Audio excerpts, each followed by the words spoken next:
Welcome back to Gray and Gritty. My name is LJ Winnefeld, Hello, everyone. I'm Sandy Winnefeld, LJ's dad. and we're coming to you live from Colorado, where the company is great as we get into this holiday season, but the snow is leaving a lot to be desired. Yeah, a few bumps and rocks out there. They've done it the best they could managing, and there's some still pretty good runs out there, as we've found out the last couple of days, but it's not what it quite is usually during Christmas. Yeah, Lauren, my wife, was showing me an Instagram reel where November 8th of 2024, there was snow all over the place. I think most of the mountain was either open or preparing to be opened last year. And this year, there's a lot of bare spots and not a whole lot of snow. I think that this is like the second worst base level in Colorado in the history since they've been recording base levels.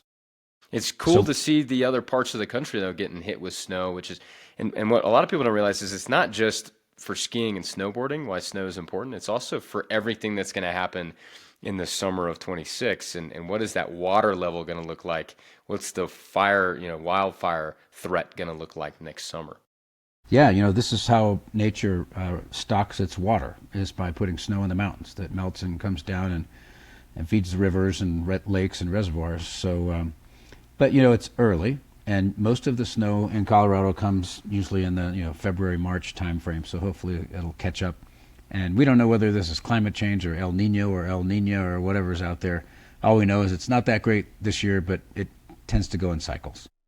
Yeah, it's tough to tell if this is noise or if it's part of a larger trend, but it seems like to me over the years, the snow has been coming later and later. I'm only 30 and I've only been aware of this for the last 20 years or so, but it does seem like the snow has been coming later and later, with last year being an exception. But typically, I remember growing up in Christmas time frame, and most of Breckenridge was open because the snowfall was so heavy.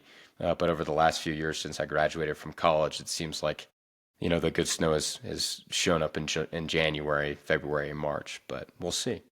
So there's not been a lot of snow. There's also hasn't been an awful lot of news in the geopolitical national security front the last week. Yes, we've taken a couple of tankers off of Venezuela that are sanctions evaders, trying to send a really strong signal there.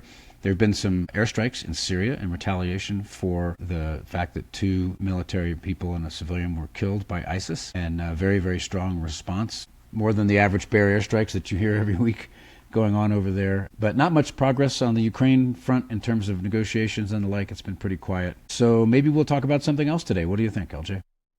Yeah, so one of the things that I wanted to talk to you about, because you were a combatant commander at one point in your career, was some of the changes that have maybe been leaked or have been proposed. It's kind of unclear, but it's been in the news. And I think that it's important for us to talk about combatant commands, where they come from, what they are, and what they do, because I think that this could become a pretty big news story after the new year, because it would mean a very big shakeup in the way that the military is organized and the way that it looks at the world. So let's get started with maybe a brief conversation about what combatant commands are, and then we can talk about some of the different combatant commands, the proposals for them, and your experience leading one of these combatant commands.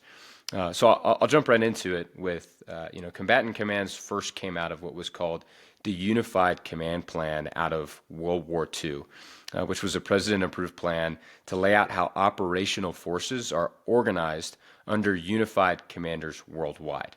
Now, and what this did is it created what are called combatant commands, which has a combatant commander, a four-star general or admiral, who's responsible for operational forces for all of the services in a geographic area.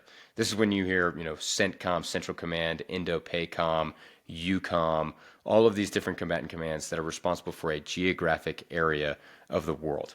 But there are also combatant commands that are not responsible for a geographic area of the world. We have several of those. We have relatively young Space Command, that's a domain. Cyber Command, another domain. We have Special Operations Command. We have Strategic Command, which sort of has global responsibilities for strategic forces. And of course, Transportation Command, which is massively involved in logistics, moving forces and supplies around the world. So there are two types of combatant commanders. Of which Stratcom has been in the public, front of mind with the movie House of Dynamite, where they talk about Stratcom in response to a nuclear threat. Real quick, Dad, why do we even have combatant commands? Why was this created? Why is it important that we have this structure? Yeah, so this is a combination of span of control, expertise, and of course, regional relationships and the like. So when you think about how the U.S. military has its global responsibilities, it's a massive machine. It's the biggest machine on the planet, and it made sense in World War II. It worked very effectively. Has worked very effectively since, to kind of divide up those responsibilities while retaining a mechanism that would allow them to coordinate together, jointness, as you've probably heard many times. And so if you're a regional combatant commander, then you have regional expertise. You don't have to understand what's going on in the entire world. You can really sort of focus in your region, real expertise on the intelligence side, on the diplomatic side, on the military planning side, on the relationship side. And it really helps us dig deeply and be very, very competent in those regions. And it goes without saying that the transportation command, you need to have somebody coordinating those logistics, because cyber has become so important in recent years as its own domain. We decided to have a cyber combatant command and the like. So it has spawned a rather large infrastructure, if you will, headquarters and staffs and the like, which are not inexpensive. They're not overly expensive. I think they're well worth the bang for the buck that we spend on those things in order to get the expertise that we have. And from my own personal experience, it really made a difference for me to have those responsibilities, because I could speak to the Secretary of Defense and the President with real expertise about what was going on in my area of responsibility. And it's also important to understand that those combatant commanders all report directly to the Secretary of Defense and the President. They go through the Chairman of the Joint Chiefs of Staff as a communications and coordination activity, but in terms of command authority, the Chairman of the Joint Chiefs has no command authority. It's really straight to the Secretary of Defense and the President. I think that last thing you said is important, because I think there's this confusion with folks that the chairman of the Joint Chiefs of Staff actually executes command authority over the entire Department of Defense, which is just not true. The chairman is there to be an advisor to the president and the Secretary of Defense, not and a coordinator. Yeah, and a he coordinator, coordinates the combatant commands. Not to exercise actual operational control over any forces. And remember, you have the chairman also and the Joint Chiefs. And that is, the chief of the Navy, the Army, the Air Force, the Marine Corps, and the National Guard is now part of that. Space Force will be part of that. And so the service chiefs, if you're the chief of the Air Force, for example, you have two roles. You are expected to effectively run your own service, but you have this role that's outside your service as a member of the Joint Chiefs of Staff. And it's really the collective body of the Joint Chiefs of Staff that advises the Secretary of Defense and the President, but the chairman is the principal advisor to those two people. So why is it important, and you talked a little bit about this, why is it important to have a combatant command for specific parts of the world?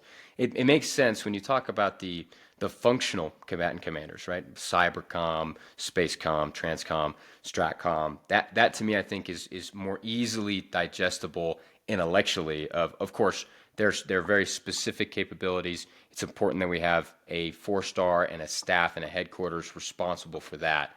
But why is it important for a specific geographic area to have a combatant command?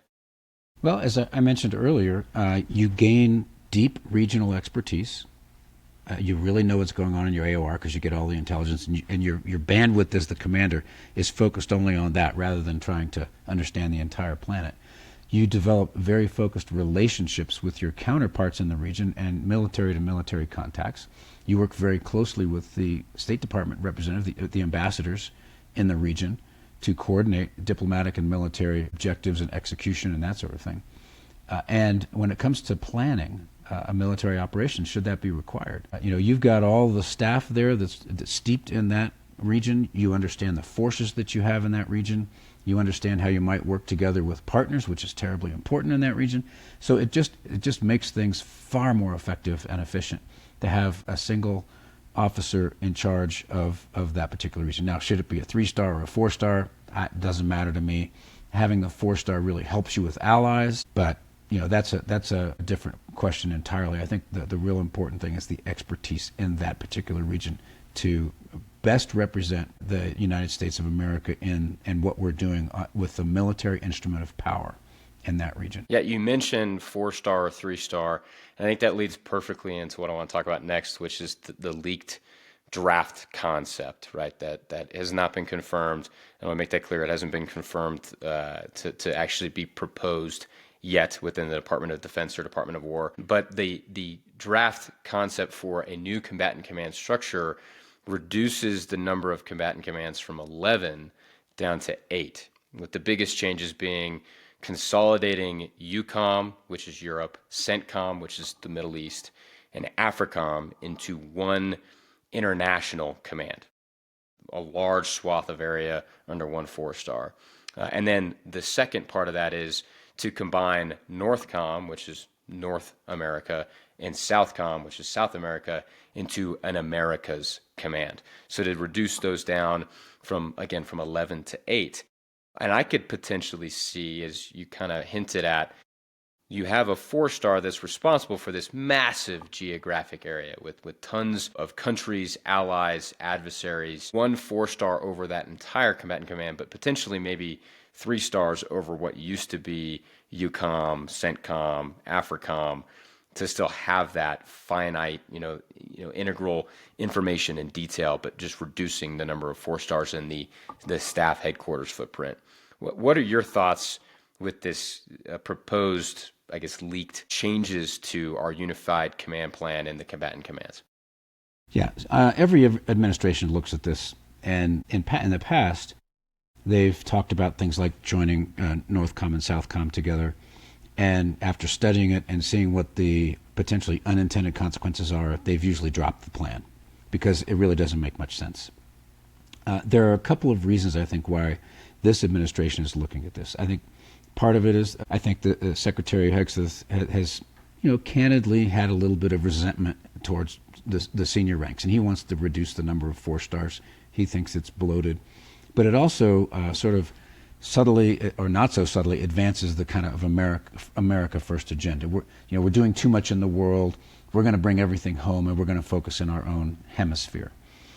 And so those are probably the primary motivators. And as you pointed out, he's not really tinkering with, at least what's been leaked, with the Spacecom, Cyber Command, Special Operations Command, Strategic Command, Transportation Command, because those are kind of set in what they do. It's more the regional combatant commanders. And when I contemplate the notion of combining Central Command, European Command, and African Command into one officer, I can't imagine how hard that's going to be for that person to keep, to broaden that span of control with as much as is going on constantly in those regions. I mean, think about what's going on there right now. You've got Ukraine and Russia toe-to-toe with potential grave threats to Europe coming in the wake of whatever ends up as a result of the Russia-Ukraine war. You've got continued problems with terrorism emanating from the Middle East. You've got the entire, Gaza situation with the future of Syria very much in doubt, trying to restore that relationship. And it goes without saying that Iran is behind almost everything negative you see in the Middle East. And we just finished striking Iran in June for a number of days to take out the nuclear. Imagine one officer trying to handle all of that. And not only planning, not only understanding what's going on, but also keeping relationships intact with some fairly differing types of partners. It's a monumental task. And I think that I hope that they reconsider this. It's well worth the cost of having those officers in place. So what are the other downsides? We talked about span of control and that sort of stuff in relationship with partners. Congress is going to not really care for the fact that this is happening. They like to have a vote in what's going on. Technically, I believe the President and the Secretary of War can just do this, but Congress is going to want to have some scrutiny over this. They're rapidly losing any power they ever had. And in particular, the combination of NORTHCOM and SOUTHCOM, somebody's going to lose there. Either Colorado's going to lose a headquarters that's very important and is adjacent to Cheyenne Mountain, or Miami is going to lose a headquarters, which is where the headquarters of Southern Command is. Or maybe both, if they decide to stand up another headquarters somewhere else in the country that maybe is politically favored by the president. Who knows? But Congress is not going to like this at all. And then the international command piece, where is that going to reside? Is it going to stay in Stuttgart, where EUCOM is and AFRICOM is, or in Tampa, where the Central Command is? Who's that going to be? Where's it going to be? Is a really, really big question. And then I think there's a larger question here, and that is, it is yet another sort of brick in the wall of pulling back from the global influence that the United States has exerted. And there is a sphere in the U.S. that says, hey, maybe we've been doing too much of that. We've done more than our partners have.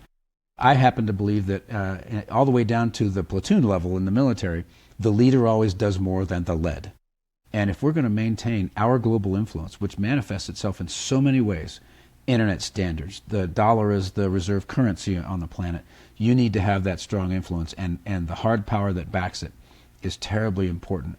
And not only moving forces back, but reshuffling the combatant commanders is going to continue to introduce more turmoil into that. So I do hope they take a close look at the not only some advantages, but also the really important disadvantages and unintended consequences here, because it could really reduce our influence in the world.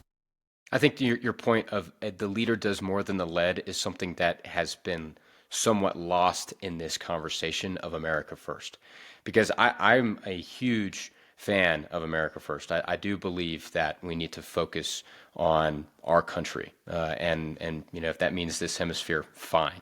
But at the same time, I think that what is lost is the amount of relative prosperity that not just Americans have felt since World War II, but the world has felt because of American leadership. And have we been perfect? No, absolutely not. But I would argue that the alternative would be far worse, not just for America, but for many countries across the globe. And having a presence in these places with the military arm of national power, we need to still have presence with the other arms of national power, but with the military arm of national power in these areas is so vitally important to continue this prosperity. If you look at, we talked about conflicts in Europe have come over to the United States and affected Americans. We saw that in the 20th century. Turmoil and unrest and terrorism in the Middle East has come home to the United States at the beginning of this century. And so a lack of focus, a diluted focus, I fear could lead to more hardship, more expenditure of blood and treasure on foreign conflicts. Because like it or not, we live in a very interconnected world. Globalism is a real thing. We are connected intimately with the economies and the militaries of Europe, of Africa, of the Middle East, of Asia. And like it or not, it's not going to be possible for us to decouple, or if we do decouple, it's going to take a century and it's going to be very painful. So what happens overseas affects us here, whether we like it or not. And you talk about some of these places, especially with the focus on natural resources, on rare earth metals and minerals. Africa specifically is one that kind of surprises me that, the administration would be looking to do it, to combine those two with EUCOM, CENTCOM, and AFRICOM, because of the amount of resources, because of the impact that Africa is likely going to have on the future of the globe. It's surprising to me that they want to combine all three of those. Well, and it's not just the worst case. If we pull back, where let's say China takes Taiwan, or Russia, really starts encroaching on Europe, those would be very bad things. Very worst case. There's a medium case in there where, as we start to pull back, these regions start to hedge their bets, which means if they don't think they can count on us, yes, they will grow their own strength, but they will also start snuggling up to the people who are threatening them, and that has all kinds of consequences that are sort of like paint drying. A gradual erosion of U.S. power, influence, and prosperity in the world. And we just need to be very, very thoughtful about that. It's possible we definitely have overshot over the last 20 years, I believe, in Iraq and Afghanistan. That was sort of the thing that started the slippery slope. But there are really important areas of the world where it would cost us dearly if we were to pull back too far. So why don't we move on, though? I want to talk a little bit about my own experience as a combatant commander. I was the commander of Northern Command and NORAD for one short year in 2010 to 2011. And most people don't know what a NORTHCOM is. And some people kind of know what a NORAD is, but it might be interesting to go over a little history. NORAD was started long, long ago as a very deep and important relationship between the United States and Canada in order to defend our continent, our two countries especially, from potential air attacks, missile attacks from Russia. And that's been a hugely successful relationship and alliance for decades. And so that's the NORAD piece. And if you go to Colorado Springs, you'll see there's a substantial portion of the staff there is Canadian. And of course, we have a lot of fun together as Canadians and Americans, competing and that sort of thing. But it's really a rich relationship. NORTHCOM itself, though, was stood up and attached, combined with NORAD in terms of the headquarters and the commander in 2002 after 9/11 attacks, when it was decided that we needed to concentrate a little bit more on being able to defend our own country from terrorism. And there were so many other things that naturally fell into place there. And this was happening at roughly the same time the Department of Homeland Security was put together, which cobbled together a lot of previously independent organizations. So what NORTHCOM does now, they are responsible for the missile defense of the United States, so that when you hear about missile interceptors at Fort Greely in Alaska or Vandenberg Air Force Base in California, the NORTHCOM commander has the authority to launch those missiles to defend the United States from a missile attack from, let's say, North Korea. And we also, at NORTHCOM, and I say we, I used to, have responsibility for what if we had to shoot down an airliner? There was really, it really wasn't a tight chain of command on 911, and now there is a very tight chain of command in terms of how that whole system is organized in case a hijacked airliner presents a threat to a United States city. Are you able to talk about that chain, or is that on the high side? No, I can talk briefly about it. If we detect through whatever means that an airliner is not behaving itself, or we have an overt, like a squawk from an airliner that says I've been hijacked, that sort of thing, then NORTHCOM will know about that immediately and will direct the launch of interceptor aircraft that are at bases all around the country, that are armed, on alert, and ready to go. And they'll intercept that airliner. Then comes the very difficult process of trying to determine the intent of that airliner. Is it really hijacked? Where are they flying? What direction are they going? And you may have to make the terrible, terrible decision of shooting that airliner down. And we rehearsed that constantly at NORTHCOM to make sure we had that down to a T in terms of what criteria we would use for determining whether it was time to shoot or not. And obviously, you really want to bring a civilian leader into the decision process if you have time. But both missile defense and airliner problems can happen very, very quickly, which is why the authority gets pushed down to the NORTHCOM commander. There are other things that the command does as well. Deep responsibility in the Arctic, which is of increasing interest, obviously, to the nation's security. We have a very important set of relationships with Mexico and the Bahamas. NORTHCOM is also responsible for Puerto Rico and the Virgin Islands, which are U.S. territories, U.S. Virgin Islands. I'd say when I first got to NORTHCOM, we had a very poor military-to-military relationship with Mexico. That's kind of a standard story, but worked very, very hard to recover that relationship and made a lot of progress. I had a lot of respect for the Mexican military, both the Army and the Navy. They're organized a little differently than the way we are. And then last but very much not least is defense support to civil authorities. Northern Command has an enormous responsibility in the event of a disaster, whether it's a terrorist attack, a one-off nuclear weapon, or just a hurricane, earthquake, whatever, to provide support to civil authorities. That doesn't mean that the military will be in charge of those operations. In some cases it might be, but normally it's just supporting FEMA or an organization like that that's trying to support civilians. And in that regard, there's a very important relationship between Northern Command and the U.S. National Guard, which there's the National Guard Bureau, which really doesn't have command authority over anything. They're just an advocacy and a coordination and a resourcing body. It's really the states. The governors own their National Guard. They all have an adjutant general, which is the lead military National Guard person in the state. And it's really important to have a fantastic relationship between NORTHCOM and the National Guard. You don't want to be competing with them. And we did some pretty important work when I was there at NORTHCOM to tighten that relationship up. And in fact, the Deputy Northern Command Commander is a National Guard officer, while the deputy NORAD commander is a Canadian. So it's actually working very well. The command in the last 23 years has come a long way, and it's just this sort of does this really important work behind the scenes that most Americans have no idea. I think that's really awesome because there's a lot of things that Northcom and NORAD do, as you say, that the American people they just don't understand. To get, they think when people think of combatant commands, if they know what a combatant command is, I think the biggest ones are INDOPACOM and CENTCOM. But I think one of the coolest things that you got to do as the Northcom NORAD commander was something to do with tracking aircraft, particularly a specific kind of aircraft on December 24th. Can you tell us a little bit about that?